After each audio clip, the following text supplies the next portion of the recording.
సిరిసిల్ల జిల్లాలో దారుణం జరిగింది. క్షణికావేశంలో భార్యని చంపి ఉరివేసుకొని మృతి చెందాడు భర్త. భార్య ముఖంపై బలమైన ఆయుధంతో కొట్టి చంపాడు రాజేశం. ఇక కుటుంబ కలహాలతోనే ఈ దారుణానికి పాల్పడ్డాడంటూ భావిస్తున్నారు పోలీసులు. 2 కిడ్నీలు చెడిపోవడంతో డయాలిసిస్ చేయించుకుంటున్నారు రాజేశం. అయితే 6 నెలలుగా ఉద్యోగం చేయకపోవడంతో తరచూ ఇంట్లో గొడవలు జరుగుతూ ఉండేది. రాజేశం దంపతులకు 2 కొడుకులు, 1 కూతురు ఉన్నారు. ఇక 1 కొడుకు కూతురికి పెళ్లిలవగా బీటెక్ చదువుతున్నాడు చిన్న కొడుకు. కేసు నమోదు చేసుకొని దర్యాప్తు చేస్తున్నారు పోలీసులు. సో పెద్ద ఎత్తున ఆందోళన కలిగిస్తోంది సిరిసిల్ల జిల్లాలో. బహుశా వారు చూస్తే కనుక సుమారుగా 40-50 వయసు గలటువంటి ఆ వ్యక్తులుగానే భావించాలి. సో ఆ వయసు గల ఒక రాజేశం అనే వ్యక్తి తన భార్యపై బలమైనటువంటి ఒక ఇనుప రాడుతో మొహం మీద కొట్టడం జరిగింది. దీంతో భార్య మృతి చెందిన తర్వాత ఆయన కూడా ఆత్మహత్య చేసుకున్నాడు, ఉరివేసుకుని ఆత్మహత్య చేసుకున్నట్టుగా చూస్తున్నాం. ఒకసారి ఆ కుటుంబీకులు రోధిస్తున్నటువంటి విజువల్స్ మనం చూస్తున్నాం. ఆ తర్వాత వారు మాట్లాడారు, ఆ సంఘటన ఏ రకంగా జరిగింది, వారు ఆవేదన వ్యక్తం చేస్తున్నారు, ఆ మాటలేంటో విన్నాం.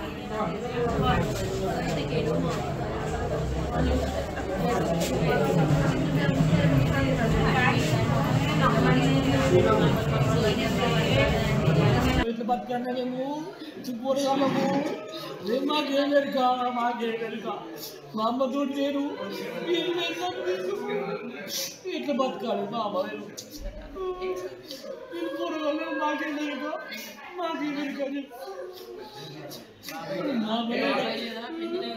ఎట్లా బతకాలి. పని లేక మేము మరి అట్లనే మా డాడీకి అట్లనే ఖరాబ్ అయినాయి, డయాలసిస్ అవుతున్నాయి.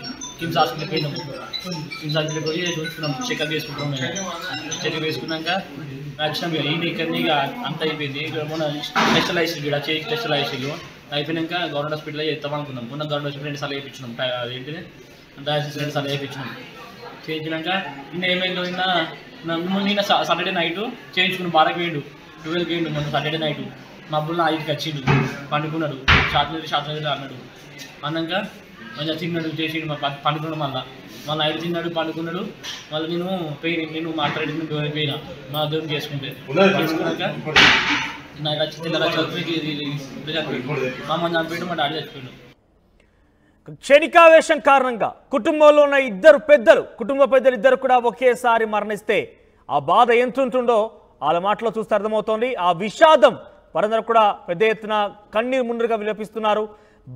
తన భర్త క్షణికావేశంలో భార్యపై దాడి చేసి భార్యని చంపేసి ఆ తర్వాత ఆయన కూడా ఉరివేసుకుని ఆత్మహత్య చేసుకున్నాడు. 2 కుటుంబ పెద్దలు కూడా ఒక్కసారిగా కొన్ని కోపాల కారణంగా, క్షణికావేశాల కారణంగా 2 మరణించడం అనేది ఆ కుటుంబం ఒక్కసారిగా విషాద ఛాయలనుకున్న కన్నీరు ముందుగా విలపిస్తున్నారు. ఒకసారి మా ప్రతినిధి చంద్రశేఖర్ దగ్గరికి వెళ్దాం. చంద్రశేఖర్, సో ఏం జరిగి ఉంటుంది, ఎటువంటి కలహాలు ఉండేవి? ఏకంగా వాళ్ళు చూస్తే కనుక 2 కుమారులు, 1 కుమార్తె, అంటే బహుశా వాళ్ళిద్దరు కూడా పెళ్లిళ్ళు అయ్యాయి. 1 కుమారుడు చదువుకుంటున్నాడు, కొంత వయసుపై పడ్డవారుగానే కనబడుతున్నారు. సో ఈ వయసులో ఎటువంటి గొడవలు మనం చూడొచ్చు? మనోజ్, సిరిసిల్లలో విషాదం నెలకొందని చెప్పుకోవచ్చు. ఎందుకంటే దూస రాజేశము వాళ్ళ వైఫ్ గత కొంతకాలం నుంచి అక్కడే కలిసిమెలిసి కాపురం చేస్తున్నారు. ఆర్థికంగా కూడా బలంగా పటిష్టంగా ఉన్నటువంటి కుటుంబం అది.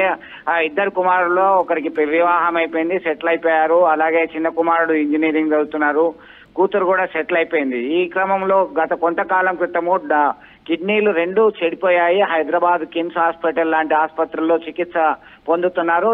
ఈ మధ్య కాలంలో సాంఖ్యాలన్నీ కూడా ఆగిపోయినాయి, ఆర్థికంగా వెసులుబాటు కావట్లేదు. అంటే స్థిరాస్తులన్నీ కూడా ఉన్నప్పటికీ కూడా ఆర్థికంగా వెసులుబాటు కావట్లేదని చెప్పేసి గొడవలు ప్రారంభమయ్యాయి. ఈ క్రమంలో ఆయన మద్యానికి బానిస అయినట్టుగా సమాచారం ఉంటుంది. దీనిలో డబ్బులు ఇవ్వాలి వైద్యానికి అంటే ఆ వయసు గల ఒక రాజేశం అనే వ్యక్తి తన భార్యపై బలమైనటువంటి ఒక ఇనుప రాడుతో మొహం మీద కొట్టడం జరిగింది. దీంతో భార్య మృతి చెందిన తర్వాత ఆయన కూడా ఆత్మహత్య చేసుకున్నాడు, ఉరివేసుకుని ఆత్మహత్య చేసుకున్నట్టుగా చూస్తున్నాం. ఒకసారి ఆ కుటుంబీకులు రోధిస్తున్నటువంటి విజువల్స్ మనం చూస్తున్నాం. ఆ తర్వాత వారు మాట్లాడారు, ఆ సంఘటన ఏ రకంగా జరిగింది, వారు ఆవేదన వ్యక్తం చేస్తున్నారు, ఆ మాటలేంటో విన్నాం.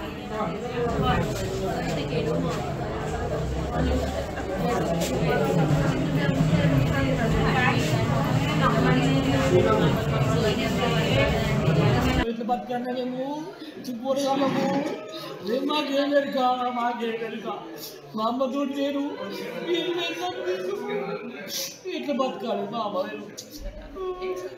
నేను పొరగలను మాకేం వెనుక మాకేం వెనుక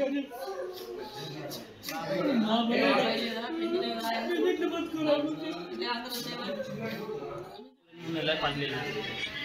పని లేక మేము మరి అట్లనే మా డాడీకి అట్లనే కిడ్నీ ఖరాబ్ అయినాయి డయాలసిస్ అవుతుంది కిమ్స్ హాస్పిటల్కి పోయినాము కిమ్స్ హాస్పిటల్కి పోయి చూసుకున్నాం చెకప్ చేసుకుంటాం మేము చెకప్ వేసుకున్నాక వచ్చినాం ఇక ఈయన ఇక్కడ ఇక అంత అయిపోయింది ఇక్కడ మొన్న టెస్టులు వేసి ఇక్కడ చేసి టెస్టులు వేసి అయిపోయినాక గవర్నమెంట్ హాస్పిటల్లో చేస్తాం అనుకున్నాం మొన్న గవర్నమెంట్ హాస్పిటల్ 2 సార్లు వేయించినాం అదేంటిది డయాలసిస్ 2 సార్లు వేయించినాం చేయించినాక నిన్న ఏమైందో నిన్న సాటర్డే నైట్ చేయించుకున్నాం బాగా వేయండు 12కి వేయండు మొన్న సాటర్డే నైట్ మబ్బుల్లో 5కి వచ్చిండు పండుకున్నాడు షార్ట్ అన్నాడు అన్నాక మంచిగా తిన్నాడు చేసిండు పండుకున్నాడు మళ్ళీ 5 తిన్నాడు పండుకున్నాడు మళ్ళీ నేను మాట్లాడి పోయినా మా దేవుడికి